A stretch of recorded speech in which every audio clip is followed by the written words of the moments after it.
श्री स्वामी समर्थ. स्वामी समर्थ अनुभूती या चॅनलमध्ये आपलं स्वामीमय असं स्वागत आहे. जर चॅनलला सबस्क्राईब केलं नसेल तर लगेच सबस्क्राईब करा, की जेणेकरून येणाऱ्या नवीन व्हिडिओचे नोटिफिकेशन आपल्याला सर्वात पहिले मिळतील.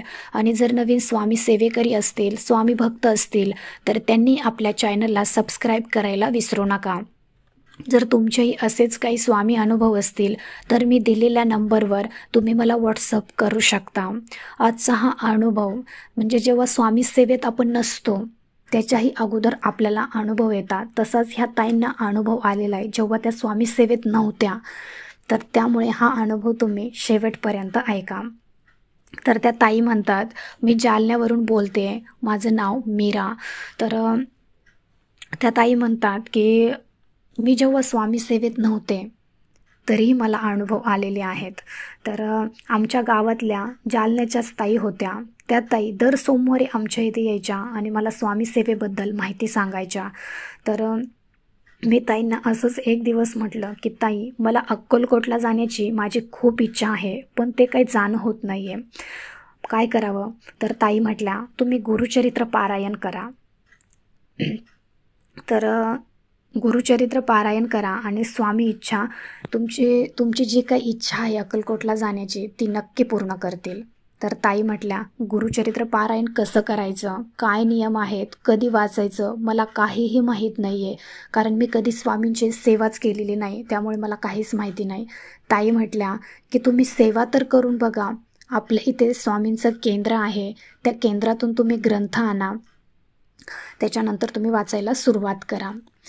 तर त्या ताई म्हटल्या ठीक आहे. मग ताई केंद्रात गेल्या, ग्रंथ आणला आणि त्यांनी पारायण वाचायला सुरुवात केली.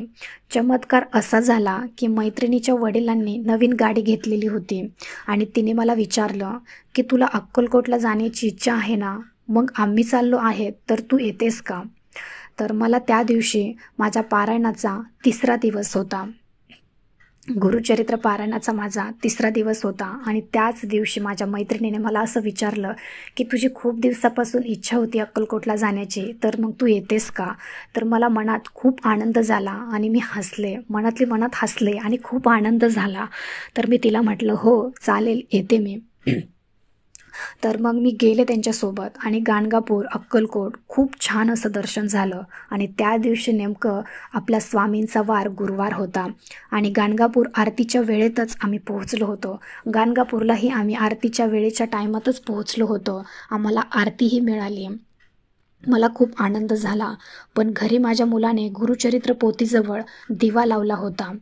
तर त्या दिव्याजवळ आमचा प्लास्टिकचा पाट होता आणि तो प्लास्टिकचा पाट पूर्ण जळून गेलेला होता आणि पोथीला कपडा पेटलेला, पोथीवर आपण कपडा टाकतो तो कपडा पेटला होता.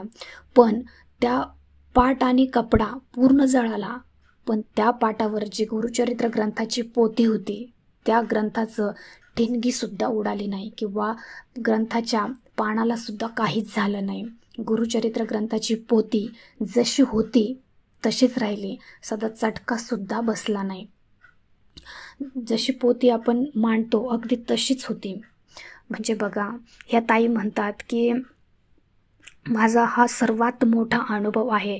मी जेव्हा स्वामी सेवेत नव्हते, म्हणजे मला स्वामी सेवा काय आहे हे पण माहीत नाही आहे आणि मी पहिल्यांदाच गुरुचरित्र पारायण करते आणि पहिल्याच गुरुचरित्र पारायणाला स्वामींनी मला 2 अनुभव दिले. एक म्हणजे मला अक्कलकोटला जाण्याची इच्छा होती, ती माझी 3ऱ्याच दिवशी पूर्ण झाली. आणि मी गेल्याच्या नंतर माझा मुलगा एकटाच घरी होता. तिथे त्याने दिवा, आपण अखंड दिवा लावतो मांडणीच्या वेळेस, गुरुचरित्र ग्रंथाच्या मांडणीला आपण अखंड दिवा लावतो, तो दिवा लावलेला होता आणि त्या दिव्याची ठिणगी उडून माझ्या गुरुचरित्र ग्रंथावर जो काही कपडा होता त्या कपड्यावर पडली. तो कपडाही जळाला आणि खाली प्लास्टिकचा पाट होता तो पाटही जळाला. पण बघा, कपडा आणि खाली पाटांमध्ये गुरुचरित्र ग्रंथाची पोथी होती. त्या पोथीला सतत चटकासुद्धा बसला नाही, काहीच झालं नाही, अगदी जशी होती तशीच राहिली. म्हणजे त्या ताई म्हणतात की मला हे सगळं बघून इतका धक्का बसला, इतकं डोळ्यात पाणी आवरत नव्हतं, इतकं म्हणजे रडू आलं की खरंच स्वामींची लीला किती अगाध आहे, दत्त महाराजांची लीला किती अगाध आहे. मी जरी इकडे दर्शनाला आले असले तरी माझ्या स्वामी महाराजांचं, दत्त महाराजांचं लक्ष माझ्या घरी होतं. कारण साक्षात गाणगापूरला मी जेव्हा आरती करत होते तिथे साक्षात दत्त महाराजांचा वास होता, दत्त महाराजांचं अस्तित्व होतं आणि त्यांचंच पारायण, त्यांचीच पोथी मी वाचत होते. कारण मी जरी मंदिरात असले तरी त्यांचं लक्ष सर्वत्र होतं. घरी काय चाललेलं आहे किंवा माझ्यावर कोणती संकटं आहेत, त्या प्रत्येक संकटावर दत्त महाराजांचं लक्ष होतं. आणि काय चमत्कार झाला की सगळं तिथलं जळलं, म्हणजे पाट जळाला, कपडा जळाला, पण गुरुचरित्र ग्रंथाची पोथीला काहीच झालं नाही. आणि सगळ्यात महत्त्वाचं तेच होतं माझ्या मनामध्ये की जर ते जळालं असतं तर माझ्या हातून किती मोठा अशुभ असं घडलं असतं आणि मला म्हणजे माझ्यावरती किती मोठ्या संकटांचा पाऊस पडला असता. म्हणजे वर्णन पण करू शकत नाही किंवा विचार पण करू शकत नाही त्या गोष्टीचा. पण माझ्या स्वामींनी, दत्त महाराजांनी माझ्या बाबतीमध्ये असं काहीही दाखवून दिलं नाही. आणि मी दर्शनाला तिथपर्यंत मला त्यांनी बोलून घेतलं, माझ्यावरचं संकटही दूर केलं आणि पहिल्याच गुरुचरित्र पारायणाला मला त्यांनी अनुभव दिला. जे सगळ्यात मोठा अनुभव म्हणजे अक्कलकोटला मला बोलून घेतलं. त्याच दिवशी गाणगापूरचं दर्शनही झालं, त्याच दिवशी गुरुवारही होता आणि त्याच दिवशी घरी अशी घटनाही झाली होती. किती म्हणजे एकाच दिवशी मला 3-4 अनुभव दिल्यासारखे झाले स्वामी महाराजांनी. खरंच स्वामींची लीला अगाध आहे. त्या ताई म्हणतात की मी कधी स्वामी सेवेला मानत नव्हते. मी प्रत्येकाकडून ऐकायचे की स्वामी खूप अनुभव देतात, स्वामी खूप चमत्कार करतात, अशी सेवा असते. पण मी कधी म्हणजे देवाला कधी मानतच नव्हती, कधीच मानलं नाही देवाला.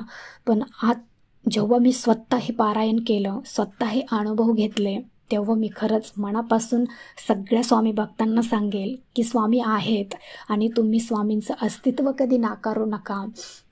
मी पण असेच म्हणायचे, मी पण नास्तिक होते, मी कधी सेवा वगैरे करत नव्हते. पण मी स्वतः अनुभव घेतल्याच्या नंतर सर्वांना सांगायला लागले की खरंच स्वामी आहेत आणि स्वामींचं लक्ष आपल्या सर्वत्र असतं. आपण फक्त क्षणी सुखाचा विचार करतो, पण स्वामी आपल्याला अखंड जीवनाचा, आपल्या भविष्याचा विचार करत असतात. आणि स्वामी जे देतात तेच आपल्यासाठी योग्य असतं. कधी आपला निर्णय चुकू शकतो, पण स्वामींचा निर्णय कधीच चुकत नाही. त्यामुळं स्वामींच्या प्रत्येक क्रियेवर, प्रत्येक निर्णयावर तुम्ही विश्वास ठेवा आणि तुमचं आयुष्य जगत राहा. तर ह्या ताईंचा हा छोटासा अनुभव, मीरा ताईंचा हा छोटासा अनुभव होता. तर तुम्हालाही जर असेच गुरुचरित्र ग्रंथाचे म्हणा किंवा नवनाथ ग्रंथाचे म्हणा, पारायणाचे किंवा असे स्वामी अनुभव जर आले असतील तर मी दिलेल्या नंबरवर तुम्ही मला व्हॉट्सअप करा की जेणेकरून तुमच्या अनुभवातून जे दुःखित आहेत, जे संकटात आहेत, ते तुमचे अनुभव ऐकून त्यांचीही संकटं दूर होतील, त्यांचेही दुःख दूर होतील आणि त्यांनाही स्वामी सेवा घडेल. ते तुमच्या हातून काहीतरी पुण्य घडेल. तुमचा अनुभव ऐकून आणखीन स्वामी सेवेकरी घडतील. त्याच्यामुळे तुम्हाला जर अनुभव आलेले असतील तर मी दिलेल्या नंबरवर तुम्ही मला व्हॉट्सअप करा. तर ह्या मीराताईंचा अनुभव तुम्हाला कसा वाटला मला कमेंटमध्ये नक्की सांगा. आणि आवडला असेल तर लाईक, शेअर आणि सबस्क्राईब करायला विसरू नका. भेटूया अशाच एका नवीन व्हिडिओसोबत. श्री स्वामी समर्थ.